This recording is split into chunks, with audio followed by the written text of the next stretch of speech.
The deceptive greeting. The summer sky over New York City shimmered with an unusual haze, the air thick with anticipation, and an inexplicable electric charge. Time seemed to slow as millions of eyes turned skyward, drawn by an otherworldly hum that vibrated through the concrete jungle.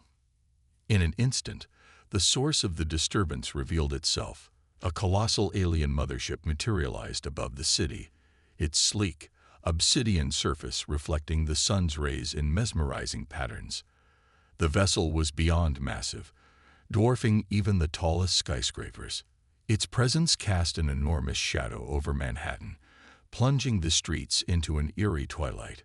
Traffic ground to a halt as drivers abandoned their vehicles, joining the throngs of pedestrians who stood transfixed, their necks craned upward in awe and terror. Around the world, similar scenes unfolded.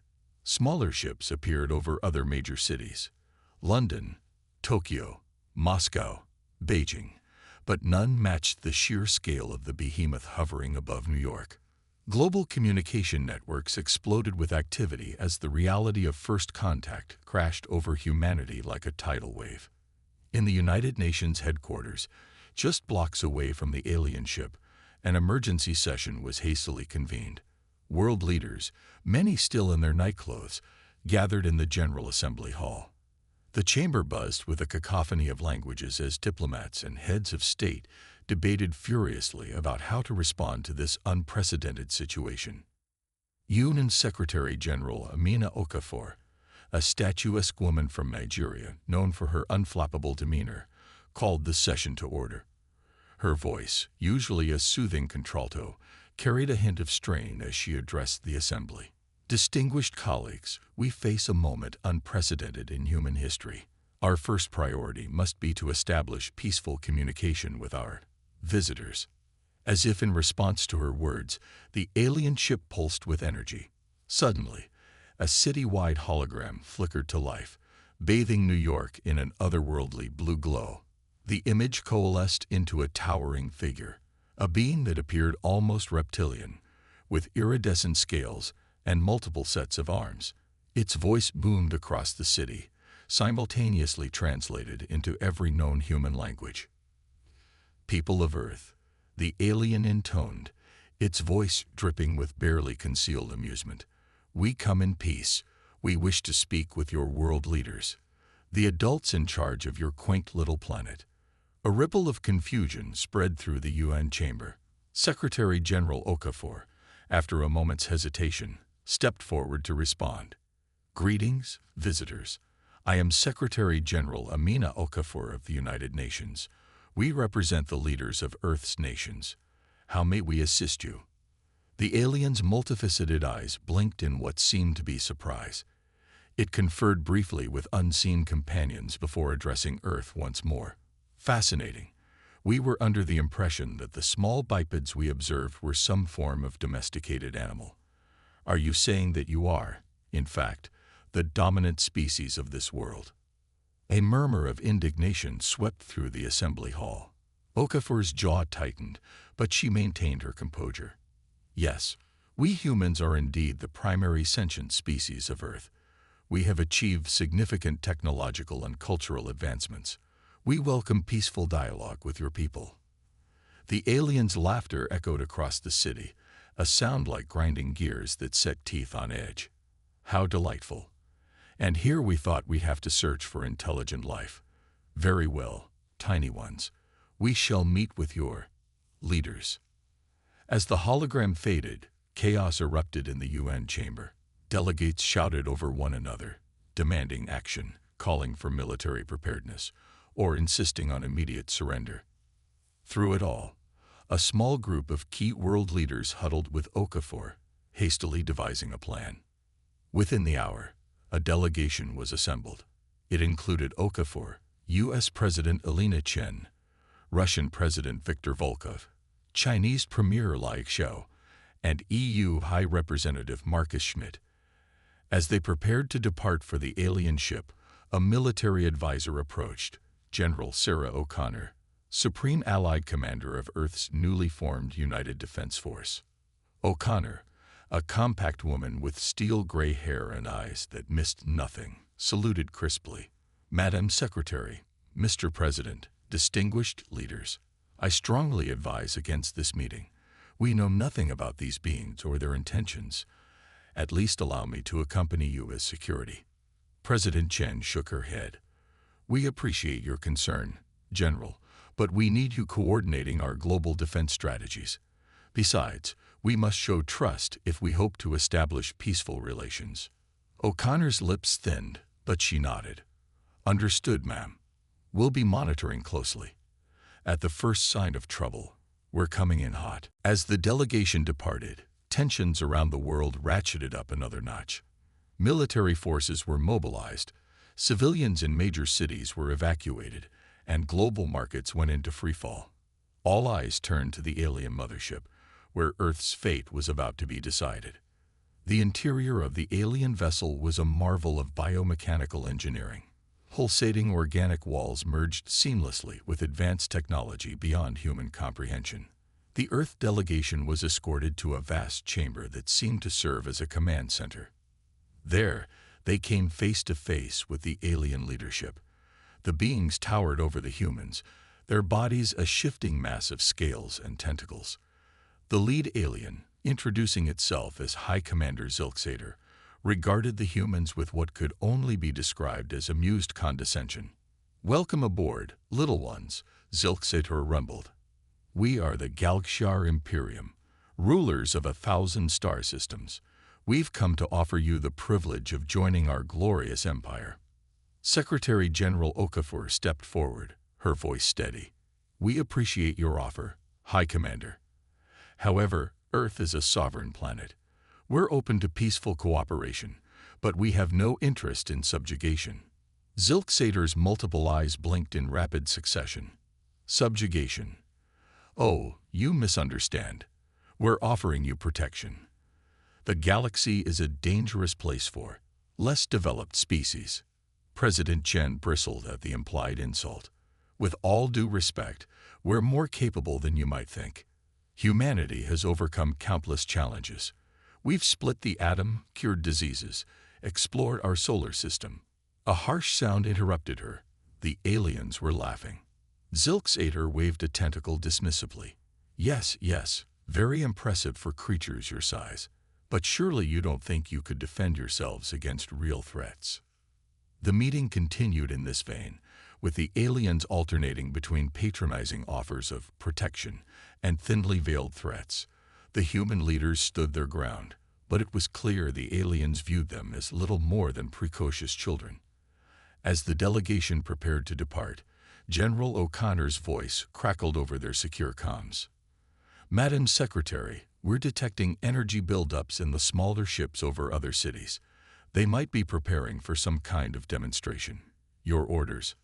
Okafor exchanged glances with her fellow leaders before turning to Zilksater. "High Commander, we enjoyed our discussion, but now we must insist you withdraw your forces immediately. Earth is not interested in joining your Imperium." Zilksater's amused expression hardened. "I'm afraid you don't understand your situation, tiny ones. We weren't asking permission." He gestured to a subordinate. "Prepare a demonstration. Let's show these primitives the consequences of defiance." As alarms blared and the ship's atmosphere tensed with imminent violence, the human leaders stood tall, unintimidated. Okafor's voice was steel as she delivered a final warning. "You're the ones who don't understand, High Commander. Humanity's size does not define our strength. Underestimate us at your peril." With that, the Earth delegation was escorted off the ship, leaving behind a thoroughly amused yet increasingly puzzled alien leadership. As they returned to the UN, reports flooded in of alien ships positioning for attack over major cities. The stage was set. Humanity stood on the brink of its greatest challenge, facing an enemy that saw them as little more than insects. But as history had proven time and again, it's unwise to judge any species by its size alone. The aliens were about to learn this lesson the hard way. The first shots of an interstellar war were about to be fired, and despite the odds, a spark of determined hope burned in every human heart. They had been underestimated before. They would prove their worth again. Humanity was ready to show the galaxy exactly what they were capable of. David versus Goliath. The Galxiar Imperium's demonstration of power began with a chilling declaration broadcast worldwide. Primitives of Earth, witness the folly of your defiance. Within moments, a barrage of energy beams rained down upon Moscow, their sickly green glow illuminating the sky like a terrifying aurora. General Svetlana Volkova, commander of Moscow's defense forces, had been anticipating this moment. At 5'4", she was often underestimated, much like humanity itself.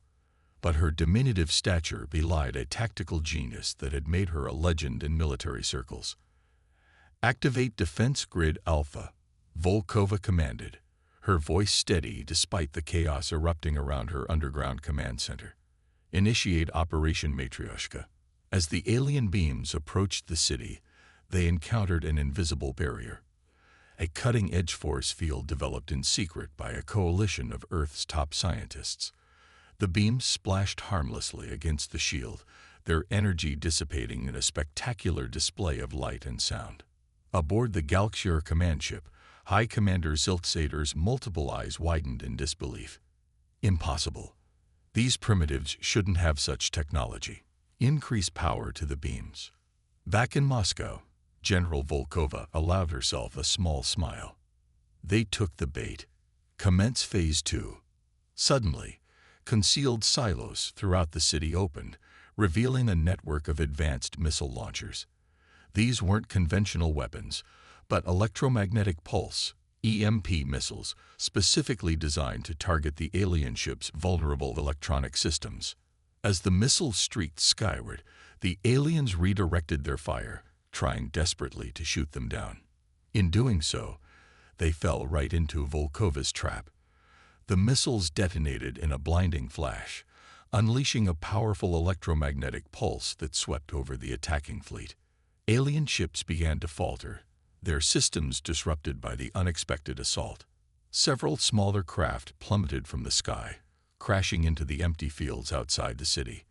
Volkova had ensured civilians were evacuated well in advance. This is unprecedented.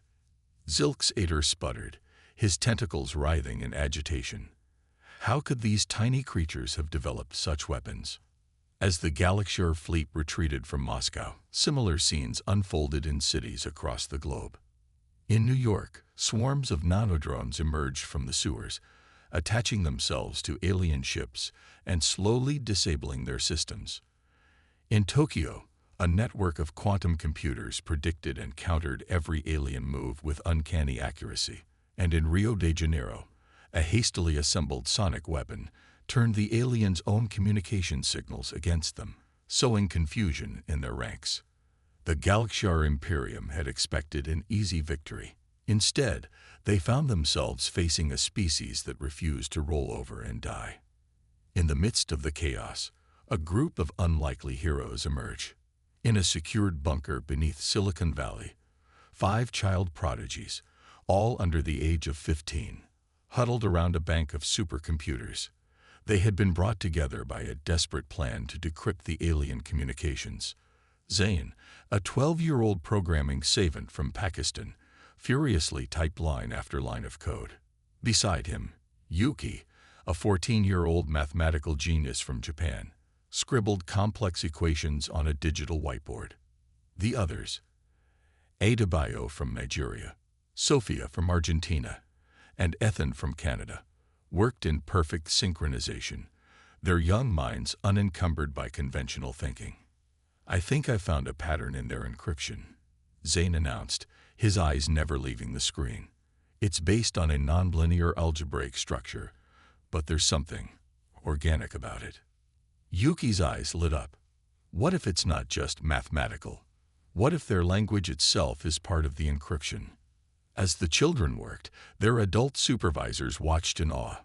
Dr. Elena Chen, the lead scientist overseeing the project, whispered to her colleague, "I feel like I'm watching the next Alan Turing and Emmy Noether in action." Hours passed in a blur of coding, calculations, and breakthrough after breakthrough. Finally, Ethan let out a whoop of triumph. "We're in. We've cracked their communication protocols." Across the globe, human forces suddenly found themselves with an unprecedented advantage: the ability to listen in on enemy transmissions. The tide of battle began to turn. Meanwhile, the Galkshar Imperium was facing an unexpected crisis. Reports flooded in from their ground troops about the nightmarish conditions they encountered on Earth. In Australia, alien soldiers found themselves hopelessly lost in the outback, tormented by the harsh sun, unfamiliar terrain, and wildlife that seemed unnaturally hostile. A Galkshar commander's distress call painted a vivid picture. "The native fauna is unlike anything we've encountered. Small, hop-pink creatures with powerful hind legs swarm our positions. Furred beings with sharp claws drop from above. Even the plants seem to conspire against us, with toxins that our suits can't filter. And the humans, they appear from nowhere, strike with surprising force, and vanish into the landscape. This isn't war, it's survival horror." What the aliens didn't know was that Australian special forces, led by indigenous trackers, were using their intimate knowledge of the land to wage a devastating guerrilla campaign. Every gum tree could hide a sniper, every rock formation could conceal a trap, and the very land itself seemed to rise up against the invaders. As the Galkshar forces struggled to gain a foothold on Earth, a lone figure sat in a dimly lit room thousands of miles away. Aisha Nahas, a 29-year-old Egyptian hacker known in online circles as the Sphinx, had been recruited for a mission that seemed impossible: infiltrate the alien fleet's navigation systems. For days, Aisha had worked tirelessly, probing for weaknesses in the alien defenses. She'd faced firewalls like nothing she'd ever seen, encryption that seemed to rewrite itself in real time, and security measures that bordered on the impossible. But Aisha had a secret weapon, a mind that could see patterns where others saw only chaos. As she worked, the alien code began to resemble a complex dance, a digital symphony that she could predict and manipulate. With a final keystroke, she whispered, "I'm in." Suddenly, she had access to the entire Galkshar navigation network. With subtle adjustments, she began to sow chaos in the alien fleet. Ships veered off course, collided with one another, or found themselves hopelessly lost in the vast emptiness of space. As Earth's forces pressed their advantage, the Galkshar Imperium faced yet another unforeseen threat. Their biology, so well adapted to the sterile environments of their ships and homeworlds, proved woefully unprepared for Earth's microbial diversity. Alien soldiers began falling ill with alarming frequency. What started as minor irritations quickly escalated into a full-blown pandemic within their ranks. Earth's microbes, harmless to humans, but novel and devastating to the invaders, ran rampant through the Galkshar forces. Dr. Amelia Okoro, a Nigerian virologist, realized the potential of this development. "We've been so focused on fighting the aliens," she announced to a room of stunned military leaders, "that we forgot our planet has been fighting off invaders for billions of years. Our microscopic allies might just turn the tide of this war."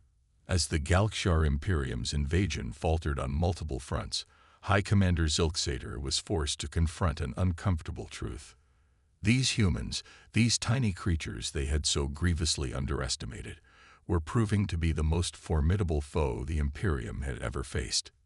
In the space of a few short days, humanity had gone from seemingly easy prey to a terrifying force of nature. The Galkshar's technological superiority meant little in the face of human ingenuity, adaptability, and sheer determination. As Part 2 drew to a close, the aliens found themselves in an unthinkable position. On the defensive, their invincible armada humbled by a species they had dismissed as insignificant. But the war was far from over, and both sides knew that the greatest challenges and most shocking revelations were yet to come. The stage was set for a conflict that would redefine humanity's place in the cosmos. David had bloodied Goliath's nose, but the true test of humanity's resolve was only beginning. The underdog's bite. As the Galkshar Imperium reeled from their initial setbacks, High Commander Zilksater decided on a bold new strategy. These humans have proven troublesome in their urban centers. He announced to his war council, "We shall strike at their heart, the vast, uninhabited wilderness of their Australian continent. Surely they cannot defend what they do not occupy." Little did Zilksater know, he was about to lead his forces into one of the most grueling campaigns in galactic history. The alien armada descended upon the Australian outback, their ships darkening the sky over the red desert landscape. As the first troops disembarked, they were met with nothing. No resistance, no humans in sight. Just an eerie, oppressive silence broken only by the whisper of hot wind over sand. Squadron leader Jack Dingo McLeod watched the aliens from his camouflaged observation post, a glint in his eye.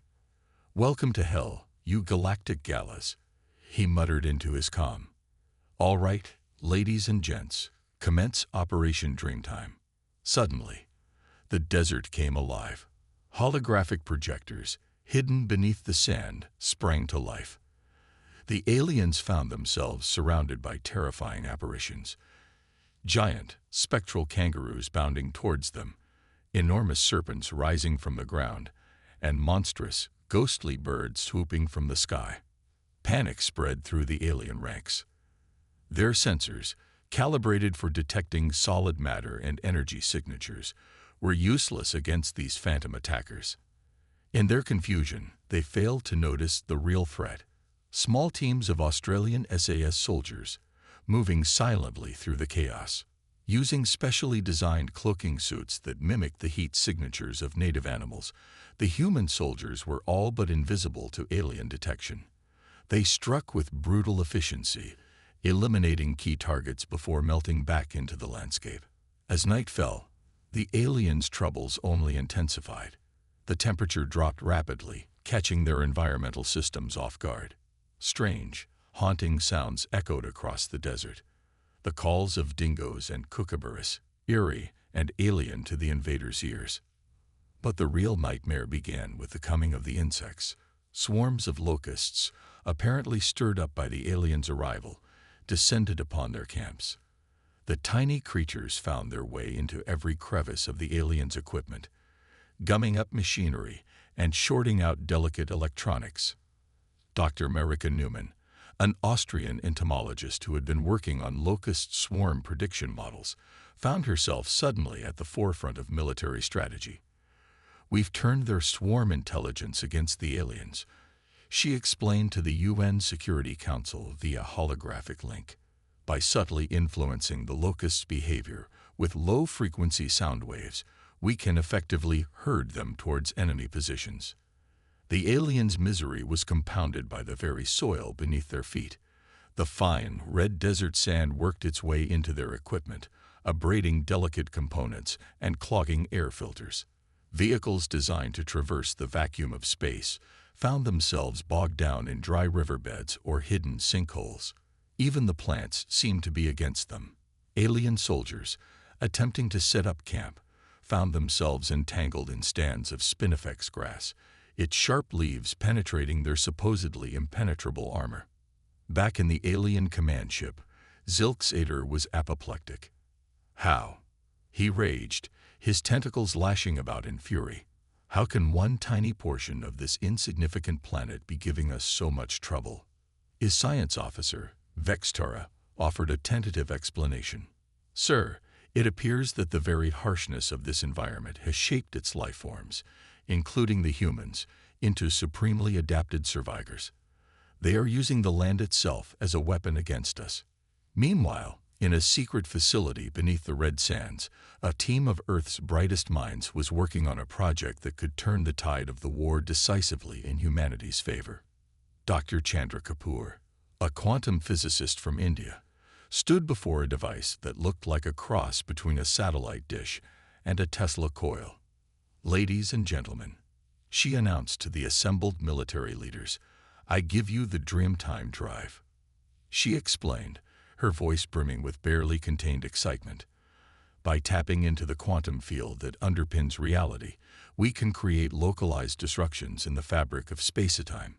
In essence, we can turn the outback into a maze of miniature wormholes. The implications were staggering. With this technology, human forces could appear and disappear at will, stepping through shortcuts in space to outmaneuver the alien invaders. The entire continent would become one giant trap, with every sand dune potentially hiding a portal to another location hundreds of kilometers away.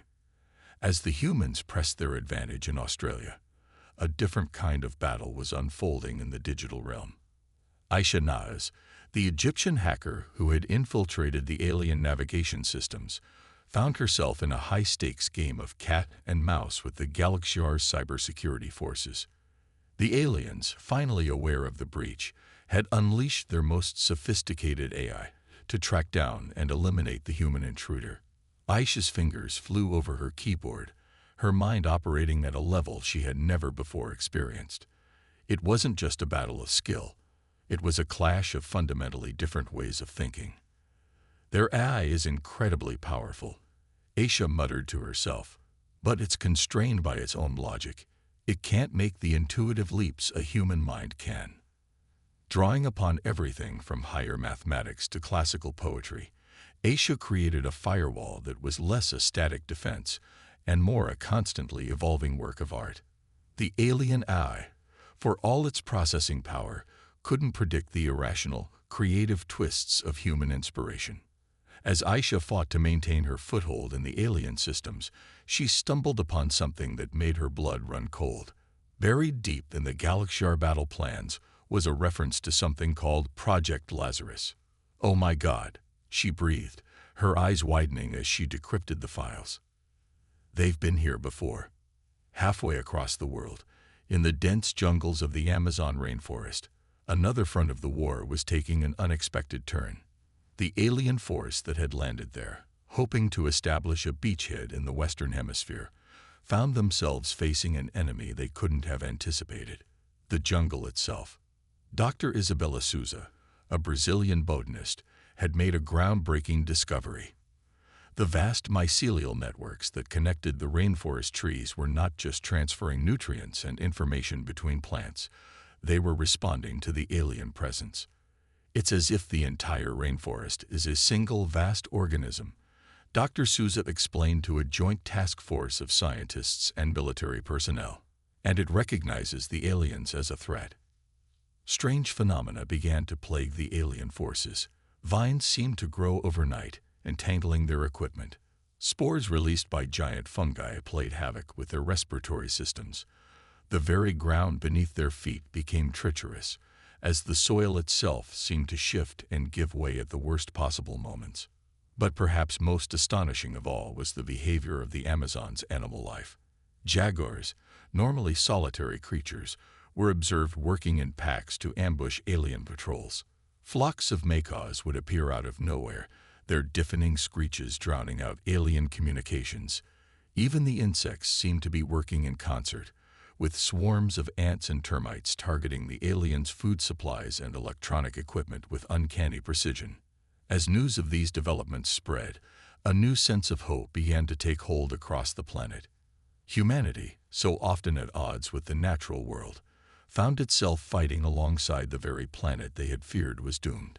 In hidden bunkers and secret war rooms, military strategists and civilian scientists worked side by side, brainstorming new ways to use Earth's unique characteristics against the invaders. What had started as a desperate defense was rapidly evolving into a counteroffensive unlike anything in human history. As Part 3 drew to a close, the Galaxyar Imperium found itself in an unthinkable position. The primitive species they had so casually dismissed was pushing them back on multiple fronts, using weapons and tactics beyond anything they had encountered in their millennia of galactic conquest. But even as humanity celebrated these early victories, questions loomed. What was Project Lazarus? Had Earth faced this threat before, in some long-forgotten past? And as humans and their planet fought side by side against the alien invaders, a new question arose. Was this alliance awakening something long dormant within humanity itself? The war was far from over, and the greatest revelations were yet to come. But one thing was becoming clear: The Galakshar Imperium had made a grave mistake in underestimating Earth and its defenders. The underdogs were not just baring their teeth. They were going for the throat. Humanity's hidden ace. The war room deep beneath the Pentagon was a hive of activity. Holographic displays flickered with real-time battle data from across the globe, while AI-assisted analysts pored over intercepted alien communications. In the center of it all stood General Sarah O'Connor, her face etched with the strain of sleepless nights and impossible decisions. "What's the status on Project Lazarus?" she asked, her voice cutting through the din. Dr. Hiroshi Tanaka, a quantum physicist with more degrees than most people had socks, stepped forward. "We've confirmed it, General. The aliens' reference to Project Lazarus wasn't just about their own plans. It was about us." A hush fell over the room as Dr. Tanaka brought up a holographic display. "We found evidence of advanced technology buried deep within the Earth's crust. Technology that predates known human civilization by thousands of years. And it's waking up." As if on cue, sensors around the world began lighting up.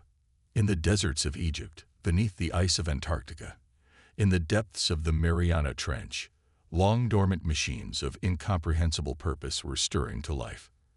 "It appears," Dr. Tanaka continued, "that the presence of the Galakshar has triggered some kind of automated defense system. A system left behind by us, or at least by our ancestors." The implications were staggering. Humanity's history was far older and far stranger than anyone had imagined. But there was no time to ponder the philosophical ramifications. They had a war to win. "Can we control it?" General O'Connor asked, her mind already racing with tactical possibilities. Dr. Tanaka nodded. "We're figuring it out as we go. But yes, the system seems designed to respond to human neural patterns. It's as if it was waiting for us to reach a certain level of development before revealing itself." Across the globe, teams of scientists and soldiers were dispatched to the newly awakened sites. In the shadow of the Great Pyramid, Dr. Fatima El-Haddad, an Egyptian archaeologist, watched in awe as a section of bedrock simply phased out of existence, revealing a vast underground hangar. "By Allah," she whispered, "it's beautiful." Inside, row upon row of sleek, silver aircraft stood at the ready. They were clearly designed for atmospheric flight, but their hulls bore markings that suggested capabilities far beyond anything in Earth's current arsenal. Similar scenes were unfolding at sites around the world. In Siberia, a mountain cracked open to reveal a massive energy cannon. Beneath the Pacific Ocean, a network of tunnels led to underwater bases bristling with advanced weaponry. And in the heart of the Amazon rainforest, a temple long thought to be a relic of an ancient civilization revealed itself to be the control center for a planet-wide defense grid.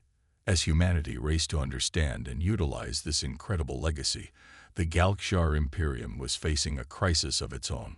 High Commander Zilksater found himself besieged not just by the humans' unexpected resistance, but by dissent within his own ranks. Sub-Commander Vextera, the science officer who had first noted the unique adaptability of Earth's life forms, approached Zilksater with a radical proposal. "High Commander," she began, her voice trembling with a mix of fear and excitement, "I believe we must sue for peace." Zilksater's tentacles writhed in fury. "Peace with these primitives? Have you lost your mind, Vextera?" "With respect, sir," Vextera pressed on, "these primitives have consistently defied our every expectation. They've turned their planet's harsh environments against us, developed countermeasures to our technology at an alarming rate, and now they appear to be awakening defenses left by a far more advanced civilization, a civilization that may well have been their own ancestors." She paused, letting her words sink in. "High Commander, we may have stumbled upon the homeworld of one of the galaxy's elder races. If we continue this war, we risk not just defeat, but annihilation." Zilksater's rage gave way to a cold, creeping fear. Could it be true? Had the Galakshar Imperium, in its arrogance, attacked a sleeping giant? As the alien leadership grappled with this existential crisis, humanity was making breakthroughs at a dizzying pace. The child prodigies who had cracked the alien communication codes were now interfacing directly with the ancient defense systems, their young minds uniquely suited to comprehending the intuitive, almost organic nature of the technology. Zane, the 12-year-old programming savant, laughed with pure joy as he piloted one of the newly discovered aircraft through a virtual simulation. "It's like it can read my mind," he exclaimed. "I just think about where I want it to go, and it responds instantly." But amidst the excitement of discovery and the promise of turning the tide of war, a new complication arose. Aisha, still deep undercover in the alien information systems, uncovered something that threatened to shatter the uneasy alliance forming among Earth's nations. "General O'Connor," Aisha's voice crackled over a secure channel, "I found something you need to see. It's about Project Lazarus. It's not just a weapons system. It's a person, or something like a person, and it's been hidden on Earth for a very, very long time." In a top-secret facility beneath the Antarctic ice, a team of scientists and military personnel gathered around a cylindrical chamber that hummed with barely contained energy. Dr. Elena Chen, the geneticist who had overseen the child prodigy program, approached the chamber with a mixture of awe and trepidation. "Life signs are stable," she reported, checking a holographic readout. "Brain activity is increasing. I think it's waking up." With a hiss of escaping gases, the chamber began to open. Inside, suspended in a clear, viscous fluid, was a figure that appeared both startlingly human and undeniably alien. Its skin shimmered with an iridescence that seemed to shift between humanoid and reptilian textures. As its eyes flickered open, everyone in the room gasped. They were met with pupils that were vertically slitted, like a cat's, but which swirled with galaxies of stars. "Welcome back," Dr. Chen said, her voice barely above a whisper. "Can you understand me?" The being's eyes focused on her, and when it spoke, its voice seemed to bypass their ears entirely, resonating directly in their minds. "I understand. I have been waiting a long time for this moment." As the hybrid being emerged from its long slumber, its presence sent shockwaves through both human and alien societies. Among the Galaxiar, rumors spread of an ancient prophecy, a warning about a world that would birth the perfect fusion of cosmic powers. On Earth, governments struggled to contain the news of this earth-shattering discovery. But in an age of instantaneous global communication, the truth could not be suppressed for long. Humanity found itself grappling not just with an alien invasion, but with the revelation that their own history and very nature were far more complex than they had ever imagined. Were they the descendants of an ancient, spacefaring civilization? Had they been genetically engineered for some cosmic purpose? As Part 4 drew to a close, the lines between invaders and defenders, between human and alien, began to blur. The awakening of Project Lazarus, both the planetary defense system and its hybrid guardian, had changed the nature of the conflict entirely. The Galaxiar Imperium, once so certain of its superiority, now faced an enemy that seemed to embody the very mysteries of the cosmos. Humanity, united by an existential threat, found itself on the cusp of a transformation that would redefine its place in the universe. But questions remained. What was the true purpose of Project Lazarus? Why had humanity's incredible legacy been hidden for so long? And as the hybrid being took its first steps in a world poised between war and revelation, a new question arose. In the face of cosmic truths, what did it truly mean to be human? The stage was set for a final that would determine not just the fate of Earth, but the future of galactic civilization itself. The underdogs had revealed their hidden ace, but the game was far from over. Paradigm shift. The vast expanse of space above Earth's atmosphere became a celestial battlefield unlike any in human history. The Galaxiar fleet, its once impenetrable formations now fragmented and disorganized, faced off against a motley armada of human spacecraft. Retrofitted passenger jets flew alongside freshly manufactured fighters based on the newly discovered ancient designs, their hulls gleaming with a metallic sheen that seemed to absorb rather than reflect light. In the cockpit of the lead human vessel, a craft that melded modern technology with the legacy of Earth's forgotten past, sat Colonel Maya Ramachandran, a veteran pilot with over 3,000 hours of flight time. Maya had never imagined she'd be leading humanity's first major space battle. "All wings, report in," she commanded, her voice steady despite the adrenaline coursing through her veins. As her squadron sounded off, Maya allowed herself a moment of awe. The battle unfolding around her was a testament to human ingenuity and adaptability. In a matter of weeks, they had gone from being a planet-bound species to fielding a space fleet capable of challenging the galactic power.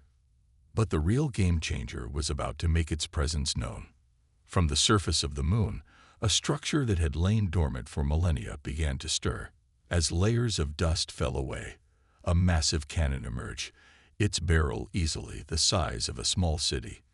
This was the true heart of Project Lazarus, a weapon of last resort designed to defend Earth from threats beyond imagination. Back on Earth, in a control room that blended cutting-edge technology with interfaces that seemed more organic than electronic, the hybrid being stood surrounded by a team of Earth's brightest minds. Its name, as it had told them, was Azura, though whether this was a name, a title, or something else entirely remained unclear.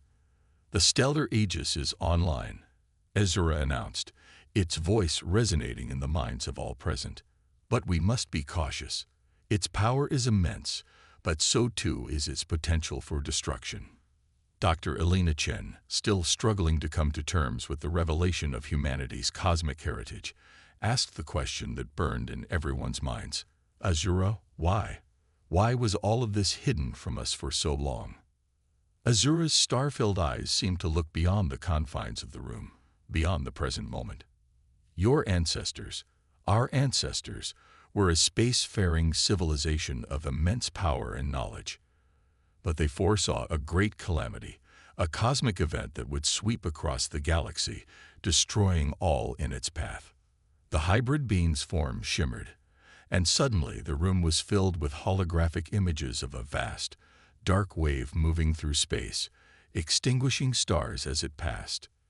They knew they could not stop it, but they could ensure that life, that consciousness, would survive. Earth was chosen as a sanctuary, a place where life could be protected and nurtured until it was ready to reclaim its cosmic heritage. The implications were staggering. Humanity wasn't just fighting for their planet. They were the inheritors of a cosmic legacy, tasked with safeguarding the very future of conscious life in the galaxy. As this revelation rippled through the ranks of Earth's defenders, it reached the Galaxior fleet as well. The alien armada, already shaken by Earth's unexpected resistance, now faced an enemy that seemed to embody the very mysteries of the cosmos they had long sought to unravel. High Commander Zilksater, his earlier bravado replaced by a gnawing dread, made a fateful decision. "Prepare the World Breaker," he commanded, his voice devoid of its usual bombast. "If we cannot have this world, then no one shall." The World Breaker, the Galaxiar's planet-destroying superweapon, began to power up, its energy signature setting off alarms throughout Earth's defense network. Colonel Ramachandran's voice crackled over the comms. "They're charging some kind of superweapon. We can't let them fire it." What followed was a space battle of unprecedented scale and spectacle. Human fighters, piloted by aces who had only weeks ago been flying within Earth's atmosphere, executed maneuvers that defied the laws of physics as understood by the Galaxiar. They wove between enemy ships, their weapons leaving trails of quantum disruption in their wake. The Galaxiar, for all their technological superiority, found themselves outmatched by the sheer audacity and unpredictability of human tactics. Ships that had conquered 1,000 worlds fell to attacks that no sane military strategist would have ever conceived. But it wasn't enough. The World Breaker continued to charge, its apocalyptic energy building to a crescendo that threatened to tear Earth apart. In the control room, Azura's form began to glow with an inner light. "The stellar aegis is our last hope," it announced. "But to control it, to direct its power with the necessary precision, will require a melding of minds unlike anything our species, has experienced before." Dr. Chen understood immediately. A neural link. "You need to connect with a human consciousness to bridge the gap between what we are and what we once were." Azura nodded. "But the strain may be considerable." Without hesitation, Dr. Chen stepped forward. "I volunteer." What followed was a moment of connection that defied description. As Dr. Chen's consciousness merged with Azura's, she experienced a flood of memories and knowledge spanning millions of years. She saw the rise and fall of civilizations, the birth and death of stars, the very fabric of the cosmos unfolding before her. Through their combined will, the stellar aegis fired. A beam of pure, distilled cosmic energy lanced out from the moon, intercepting the World Breaker's destructive blast mere moments before it would have struck Earth. The resulting collision of energies created a rift in space-time itself. For a moment that seemed to stretch into eternity, the fabric of reality trembled on the brink of collapse. And then, in a flash of light visible across half the galaxy, the rift collapsed in on itself, taking the World Breaker and a significant portion of the Galaxiar fleet with it. In the stunned silence that followed, Azura's voice echoed through the minds of human and Galaxiar alike. "Enough. This conflict serves no one. We stand at a crossroads of cosmic importance. The choices we make now will shape the future of all conscious life in the galaxy." As the dust settled and the survivors regrouped, a new era dawned. The Galaxiar, humbled by their defeat and awed by the revelations of Earth's true nature, sued for peace. But it was more than just an end to hostilities. It was the beginning of a new chapter in galactic history. Humanity, now fully awakened to its cosmic heritage, faced a future filled with both promise and peril. They were no longer just inhabitants of a small blue planet, but custodians of a legacy that spanned millions of years and countless stars. The hybrid being, Azura, stood as a bridge between past and future, between human and alien. Through its guidance, Earth began the monumental task of reintegrating into a galactic community it had once helped to shape. As news of Earth's victory and true nature spread across the galaxy, other species watched with a mixture of fear, awe, and hope. The sleeping giant had awakened, and the cosmic balance of power would never be the same. In the years that followed, humanity's spirit of exploration, innovation, and determination found new purpose in the vast expanse of space. The same traits that had allowed them to resist an overwhelming invasion now drove them to rebuild and expand, to seek out new allies and heal old wounds. Earth, once dismissed as an insignificant speck in the cosmic ocean, became a beacon of hope and a center of diplomatic and scientific exchange. The planet's unique biosphere, which had proven so instrumental in its defense, became a subject of intense study and admiration. And as humanity took its first tentative steps into the galactic community, they carried with them a message, a truth they had learned through fire and adversity. In the face of cosmic challenges, it is not the size of the species that matters, but the size of its spirit. The universe, in all its vast and terrible beauty, would never again underestimate the power of the underdog. The era of Earth had begun.